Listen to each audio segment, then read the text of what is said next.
এই লোকটি বলছিল দয়া করে কোনো আওয়াজ করো না, কিন্তু এই বড় লোকটি অনেক জোরে চিৎকার করে ওঠে। লোকটি সঙ্গে সঙ্গে তার ছেলেকে তুলে নিয়ে দৌড় দেয় এবং একটি গাছের আড়ালে লুকিয়ে পড়ে, কারণ আওয়াজ করলে সেখানে মনস্টার চলে আসে। একটি বাচ্চা একটি খেলনা নিয়ে খেলা করছিল এবং তার বাবার কাছে যায়, কিন্তু তার বাবা খেলনা থেকে ব্যাটারিটা খুলে নেয়। কারণ আপনি এই শহরে সামান্যতম ভুল করতে পারবেন না, যদি সামান্যতম শব্দ করেন তাহলে অন্য জগৎ থেকে একটি মনস্টার চলে এসে আপনাকে মেরে ফেলবে। এই পরিবারটা মল থেকে বেরিয়ে শুধুমাত্র রাস্তার বালির উপর দিয়ে হেঁটে যায়, কারণ হাঁটার কোনো শব্দ হয় না। কিন্তু পরিবারটি এটা জানতো না যে বাচ্চাটি খেলনার মধ্যে আবার ব্যাটারিটা লাগিয়ে নিয়েছিল।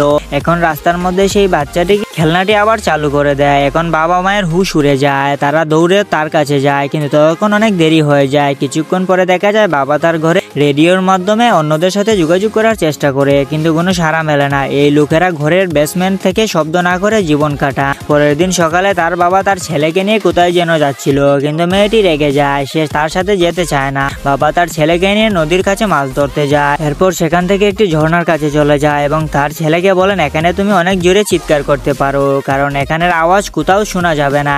ঠিক তখনই বাচ্চাটি মনের সুখে অনেক জোরে জোরে চিৎকার করে, কারণ সে তার বাড়িতে কখনো জোরে কথা বলতে পারতো না, তাই সে মনের সুখে চিৎকার করে নেয়। কিন্তু ঘরে মা যখন সিঁড়ি দিয়ে নামছিল তখন মায়ের হাত থেকে কি যেন একটা পড়ে যায় এবং অনেক জোরে শব্দ হয়, যার ফলে তিনি লাল সংকেতটি চালু করে দেয়। যখন বাবা ঘরের মধ্যে চলে আসেন তখন তিনি রেড সিগন্যালটি দেখতে পান। এদিকে মনস্টারটি ঘরে ঢুকে পড়েছিল। মা দেখেন যে মনস্টারটি ঘরের বাইরে উপস্থিত। বাবা তার ছেলেকে বলেন তুমি তাড়াতাড়ি যাও এবং ঘর থেকে দূরে রাখা পটকাগুলো পাঠিয়ে দাও। এদিকে বাবা তার স্ত্রী এবং ছোট বাচ্চাকে খুলে তুলে নিয়ে বেসমেন্টে ঢুকে যায়। এখন বড় ছেলে যখন পটকা ফাটিয়ে ঘরের দিকে আসছিল তখন সে জঙ্গলে একটা আওয়াজ শুনতে পায়। সে সঙ্গে সঙ্গে পেছনে ফিরে দ্রুত দৌড়া এবং একটি টায়ারের সঙ্গে ধাক্কা খা। আগে যে মেয়েটি বাবার উপর রাগ করে ঘর থেকে চলে গিয়েছিল সে পটকার আওয়াজ শুনে আবার ঘরের দিকে দৌড়া। রাস্তায় সে মেয়েটির লাইট দেখতে পায়। ঠিক তখনই সে পেছনে মনস্টারটি চলে আসে, কিন্তু মেয়েটি মনস্টারের আওয়াজ শুনতে পাচ্ছিল না, কারণ তার শোনার ক্ষমতা খুবই কম ছিল। তাই তার বাবা তাকে একটি যন্ত্র তৈরি করে দিয়েছিল, যার মাধ্যমে সে হালকা থেকে হালকা আওয়াজও শুনতে পায়। কিন্তু মেয়েটি সেই যন্ত্রটি চালু করতে করতে মনস্টারটি তার কাছে চলে আসে। এখন এই মেয়েটি জঙ্গলের ভেতরে চলে যায় এবং তার ভাইকে জড়িয়ে ধরে। এদিকে মায়ের জ্ঞান ফেরে এবং তিনি ঘাবড়ে যান, কিন্তু তার স্বামী বলেন ঘাবড়াতে না করে, এখন আমরাও নিরাপদে আছি। তিনি জিজ্ঞেস করেন আমাদের বাচ্চারা কোথায়? তখনই স্বামী বলেন তুমি ঘাবড়িও না, তারা একেবারে সুরক্ষিত আছে, আমি এখনই তাদের নিয়ে আসি। পরে দেখা যায় দুই ভাই বোন শস্যের ট্যাঙ্কের উপরে বসেছিল,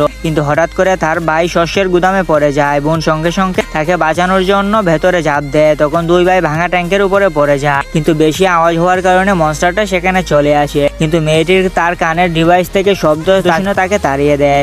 বাবা সঙ্গে সঙ্গে দৌড়ে ট্যাঙ্কের ভিতরে ঢুকে যায় এবং তাদেরকে জড়িয়ে ধরে। তো বাবা বুঝতে পারে না যে মনস্টারটি তাদের আশেপাশে আছে। তিনি বাচ্চাদের গাড়িতে গিয়ে লুকাতে বলে, কিন্তু মনস্টার গাড়ির উপরে উঠে যায়। বাবা তার সন্তানদের বলেন আমি তোমাদের খুব ভালোবাসি এবং তিনি জুড়ে চিৎকার করে উঠেন এবং তিনি বাচ্চাদেরকে বলেন তিনি তাদেরকে ছেড়ে আর কখনো কোথাও যাবেন না।